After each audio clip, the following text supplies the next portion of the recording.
now we're gonna sort of get a little more fun with the with today's roundup. Ooh, There fun. is That's always good. well, there's a big story. Well, I don't know if it's a big story, but it's there's a really fun story that David Corn over at Mother Jones, and I don't know how it is that these guys keep getting this stuff, but You got to give Corn credit.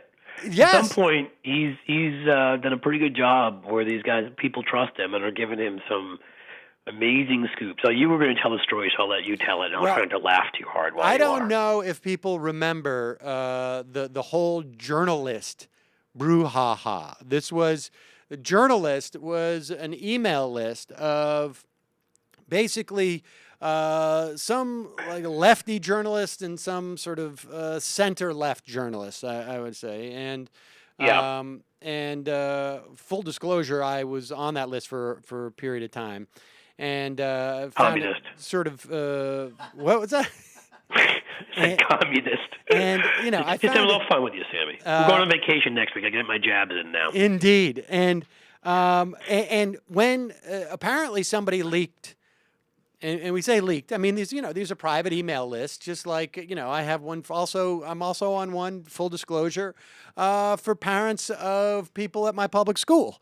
That parents go back and forth with stuff. And was it parents of people what? well, no, the school that my daughter goes to, the parents have a list as well, an email list. Do you guys have some exciting conversations on that list?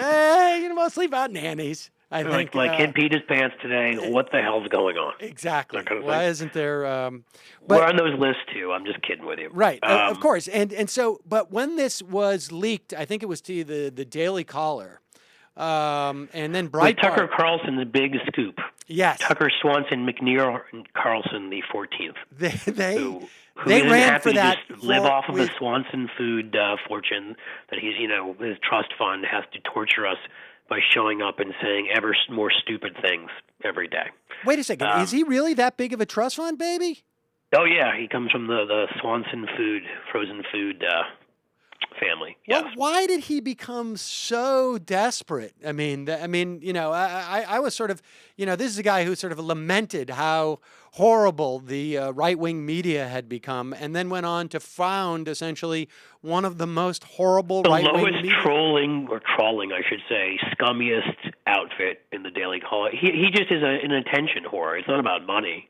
He just needs people to be looking at him. And once you get fired from all of your TV shows because nobody actually likes you and you have nothing interesting to say, I guess you got to find another way to get people to pay attention. So that's the Daily Caller. I guess so. And they spent months on this. And Breitbart, the late Andrew Breitbart, offered, I think, $100,000 for the complete archives of this.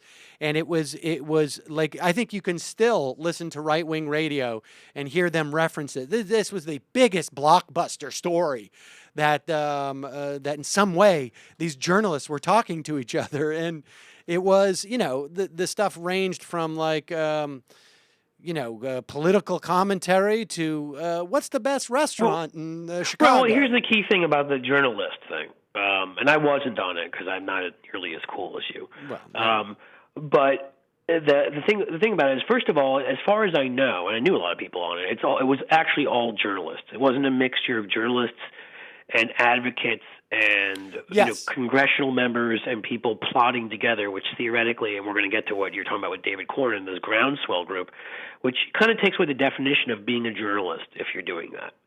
And so it was all journalists who were just trading ideas and whatever. They were mostly, it was innocuous stuff like that. It came out that Dave Weigel had said that, at some point was pissed at Rush Limbaugh for insulting him on the air and said he should do the world a favor and set himself on fire, which I kind of actually agree with. I think it's one of the better things Dave Weigel said. But the Washington Post feels differently than me, and once that came out, they fired him from his job. Yeah. So at the Post, and so that was kind of one of the big sort of fallout from the whole thing. Yes. Now Weigel went on to his career. It didn't really seem to interrupt his career at all. He ended up getting a bunch of job offers after that. But he's at Slate now and seems to be doing okay. Yes. So, It's just the fact that was kind of all that came out of that. In the end, it was sort of the right wing and their vast liberal conspiracy and all that sort of stuff. And it was just a bunch of journalists talking to each other on a list, sharing tips and ideas. And I mean, I'm not really sure how that, I mean, I guess there could be something untoward about it if they were all sort of coordinating stories and saying, let's get the message out together, kind of like what was happening in Groundswell. Right. Well, the Alex Perrine had a great piece on Groundswell, and that was that there's a reason why the right wing, sort of sees something nefarious like that, like the Obama administration feeding stuff to journalists or whatever it was, and it's because they do it. And so it's one of those classic, cases of right wing projection. It's like when you hear them saying they're liberals are evil, they just operate out of hate. You're sitting there like, you guys really, man, you got that projection thing down. Almost everything they say about you, you can usually assume they're saying it because they assume that you're going to do the things that they actually do. And the irony is too that Perrine makes a good point at the end of his piece, as he says that the reality is this is not a conspiracy between the establishment and the base, because the establishment is the base. It says there's very little difference between, I think, Senator Mike Lee and a diarist at redstate.com short of occupation, and that is the reality. But the funny part about Groundswell is just sort of is some of the exchanges. Groundswell apparently includes one of the influential, I'm reading from the David Korn piece, one of the influential conservatives guiding the group is Virginia Ginny Thomas. This is Clarence Thomas's wife. She, of course, has had multiple jobs, I think, at the Heritage Foundation, at Hillsdale College, all part of the right wing. And she didn't get any of them because of who her husband is. That, I'm sure, is a tremendous coincidence. But also on the group is John Bolton, Frank Gaffney. He's the guy that when people are talking and won't shut up, he throws his shoes at them. That's right. Frank Gaffney, the guy who sees Muslim conspiracy everywhere as well. Tom Filton, the president of Judicial Watch. The well-known temperamentally in control Alan West. Yes, and Ken Blackwell and Jerry Boykin. Is Boykin the former general? Yes, he's the one that basically got ran out because he was going around telling people that they were fighting for the sword of Jesus to defeat the infidels, and said shit like that to people before we went to fight. We will note that indeed. Which is what you want in your military. And you definitely want that. A bunch of former House members and the top aide to Ted Cruz. And so it really is sort of like, it sort of has the feeling like I immediately conjure up sort of this warped parallel universe. It's a small world, like with all these animatrons of the biggest morons on the right wing, just sort of bobbing their heads back and forth. But some of the quotes from this are great. It's basically your single A conservative League of Justice. Yes. And they all probably have costumes they come up dressed up in. I mean, you've seen the only picture I've ever seen of Ginny Thomas is wearing that stupid thing on her head, like she's the Statue of Liberty at a tea party. You see that picture? Oh, that's yes. that may be the only picture of her that exists. So every time I see a picture of her, she looks like an idiot. And I love the way that these guys refer to this. I mean, there was a message circulated. They have a Google group, and which is just a mechanism to do an email list, and it circulated to members, and noted the role of certain advocates should be kept off the Google group for OPSEC reasons. OPSEC, of course, meaning operational security. I mean, did anybody name themselves 007? That's right. On the list? I mean, these guys are cool. We've got to keep some of the names off the list for OPSEC purposes. You know what I picture when you play that? Not really the Mission Impossible as much as like John Belushi running back and forth and falling on his ass. That's right. Serpentine. That's kind of, from Animal House, of course. That's their That's what we're talking about here. But you left out really the best part. I mean, of course, you have all these leading geniuses of the right, all celebrated and known for their brilliance. But on top of that, the journalists who are actually there, who are coordinating with them, I won't count Breitbart in that because I don't really think anybody thinks that Breitbart.com is anything but propaganda. Maybe Right. I'm wrong, and there may be two people out there who think that is an actual journalistic endeavor. I mean, I guess it still is embarrassing for them because they try to pretend that they do some sort of journalism or something. I don't know. But, there were people from the Washington Examiner and the National Review. And whatever you think of those publications, and I don't think a huge amount of them, but they are actually considered to be independent, publications, periodicals. And they were there. There are people who were there coordinating with this group of imbeciles. Yeah, So just know that anytime you read the National Review and the Washington Examiner. Yes, of course. I mean, that was just so obvious. I mean, none of that is in any way to me surprising, or I don't even find it offensive at this point. I find it funny actually. But here's where it starts getting good. Is actually what they're talking about, and they're going on. At one point, they said in February 28th at a Groundswell gathering. They said, I love this music in the background. We're failing the propaganda battle with minorities.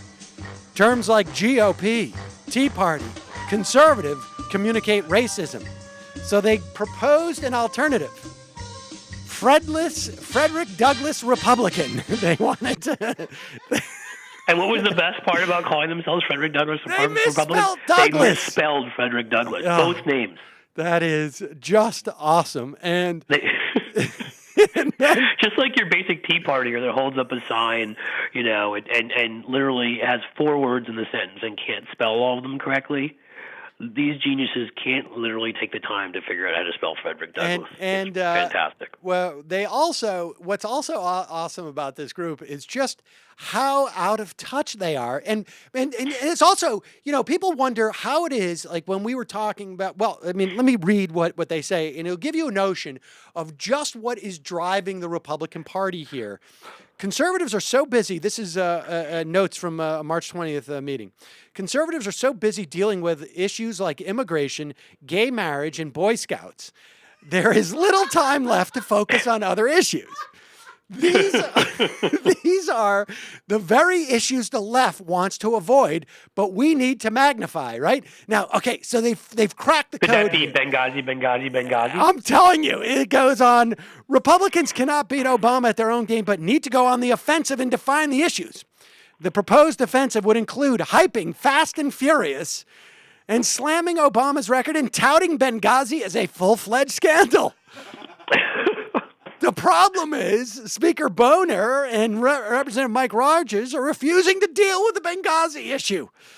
Leaders can be and should be shamed into doing the right thing. I mean, this is I don't even know what to say about this. I would say it's great literature. Yeah. Is what I would say. It was the best of times. It was the worst of times. Yeah. They're not dealing with Benghazi. You're not dealing with Benghazi. At one point, they're trying to figure out how they can deal with this immigration bill. And Kelly Carrender, the national grassroots coordinator of Tea Party Patriots, posted a message to the Google group writing, "We should have a unified name for the immigration bill. So that the other side is calling it reform, we present a unified front against that notion.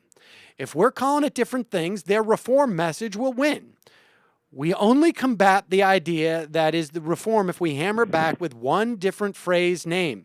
She tossed out a few suggestions. One, the Schumer-Rubio bill, because Schumer, of course, is from New York and is a hated figure on the right. And a Jew. Right. Anti-security bill, amnesty bill, and then Cheryl Kaufman, the communications director for Representative Jim Bridestone, chimed in that she was fond of a phrase derived by Moncrief. I don't know who Moncrief is. You ready? I love this phrase you're all about to caps. say. Everybody prepare. Obamaggration. I love it. Communicates the similarity with Obamacare. Sadly, it does not seem to have caught on in the right-wing I would have circles. called it, if I were, like them, maybe the tacos with a side of salsa bill. I think maybe that, you can get your racism in there. I don't know. These people are just awesome. I right now am going to offer. I'm going to offer $100,000 if this group decides to make all of their discussions public and do it in real time with audio, so that we could actually play some of this stuff. I don't think there's anything nefarious about what they're doing. I want to encourage them to continue to do it.